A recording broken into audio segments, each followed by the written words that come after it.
hijos de Dios no están a la venta. En cuanto cierro los ojos, veo los rostros de esos niños.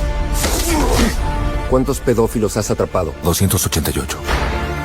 ¿Cuántos niños has encontrado? Timoteo, tú rescatas niños, ¿verdad? Quizá puedas ayudarme a encontrarla. Te lo prometo.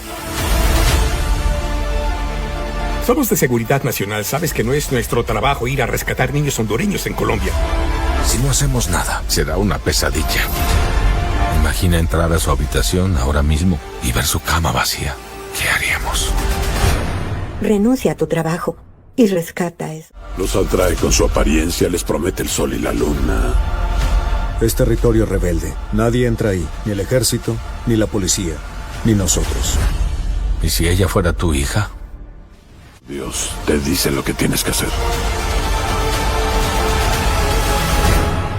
No puedes dudar.